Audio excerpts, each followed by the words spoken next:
அந்த கிராமத்தின் ஒதுக்குப்புறமான தெருவில் இருந்தது மாணிக்கத்தின் சிறிய தையல் கடை.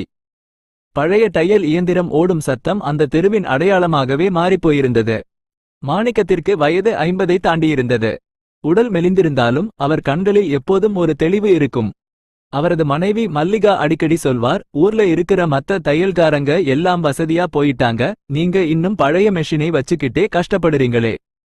அதற்கு மாணிக்கம் சிரித்துக்கொண்டே சொல்வார், வசதி முக்கியமில்ல மல்லிகா, நம்ம தையல்ல போடுற ஒவ்வொரு தையலும் நேர்மையா இருக்கணும். அதுதான் நிம்மதி. பண்ணையாரின் வருகை ஒரு மாலை வேளையில் ஊர் பண்ணையார் ரத்தினவேலு தனது பளபளக்கும் காரில் மாணிக்கத்தின் கடை முன்னால் வந்து இறங்கினார். அவர் அந்த ஊரின் அதிகார மையம். அவர் நினைத்தால் ஒருவரை வாழ வைக்கவும் முடியும், வீழ்த்தவும் முடியும் என்ற கர்வம் கொண்டவர். பண்ணையார் ஒரு பட்டு துணியை மேஜையில் வீசினார். மாணிக்கம், என் மகன் வெளிநாட்டிலிருந்து வர்றான். அவனுக்கு ஒரு விசேஷமான சட்டை வேணும். இது சாதாரண துணி இல்ல, வெளிநாட்டு பட்டு. ஊரே வியந்து பார்க்கிற மாதிரி தையல் இருக்கணும். கூலி எவ்வளவு வேணும்னாலும் வாங்கிக்கோ, ஆனா வேலை கச்சிதமா இருக்கணும் என்றார். மாணிக்கம் அந்த துணியை தொட்டு பார்த்தார். அதன் மென்மையும் தரமும் வியக்க வைத்தது.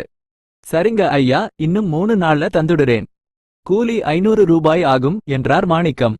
உழைப்பும் எதிர்பார்ப்பும் அடுத்த 3 நாட்கள் மாணிக்கம் சரியாக சாப்பிடவில்லை, உறங்கவில்லை. அந்த பட்டுத் துணியில் தனது கைவண்ணம் முழுவதையும் காட்டினார். கைகளாலேயே போடப்பட்ட நுணுக்கமான வேலைப்பாடுகள் அந்த சட்டையை ஒரு கலைப்படைப்பாக மாற்றியது.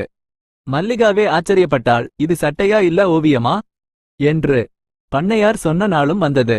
அவர் கடைக்கு வந்து சட்டையை வாங்கி பார்த்தார். அதன் நேர்த்தி அவரை பிரமிக்க வைத்தது.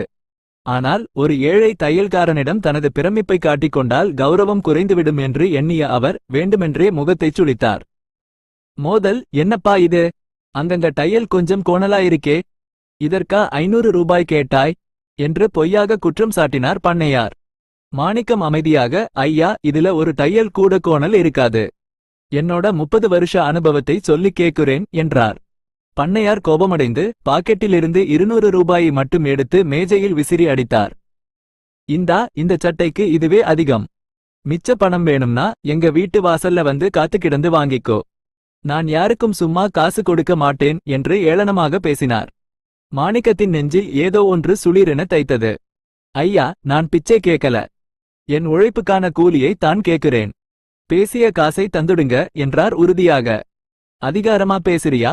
நான் சொன்னா இந்த ஊர்ல உனக்கு ஒரு துணி கூட தைக்க வராது. உன் வறுமையை நினைச்சு பாரு என்று மிரட்டினார் பண்ணையார். சிதறிய சட்டை மாணிக்கம் நிமிர்ந்து பண்ணையாரின் கண்களை நேராக பார்த்தார். மேஜையில் இருந்த அந்த 200 ரூபாயை எடுத்து பண்ணையாரிடமே கொடுத்தார். ஐயா, நீங்க கொடுக்கிற இந்த பணம் என் வயிற்று பசியை போக்கும். ஆனா இதை வாங்கிக்கிட்டு போனா என் வாழ்நாள் முழுக்க நான் செத்த பிணமாத்தான் வாழணும். உழைப்பை மதிக்காத உங்ககிட்ட இருந்து எனக்கு ஒரு காசு கூட வேண்டாம் என்றார்.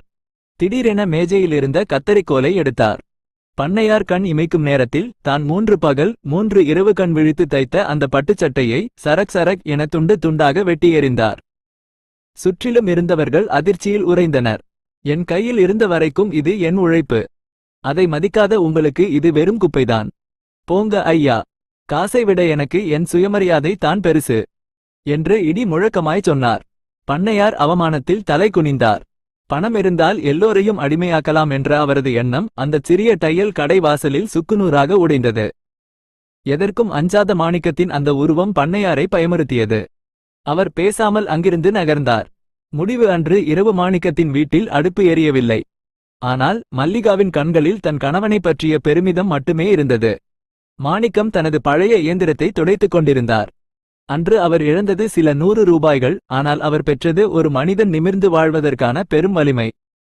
நீதி, ஒருவர் எவ்வளவு ஏழையாக இருந்தாலும் தனது உழைப்பையும் தற்கௌரவத்தையும் விட்டுக் கொடுக்க கூடாது. சுயமரியாதை உள்ள இடத்தில் வறுமை கூட ஒரு அழகிய அணிகலன்தான். இந்த கதையின் ஆழம் உங்களுக்கு பிடித்திருக்கிறதா? இதை பற்றி உங்கள் கருத்து என்ன?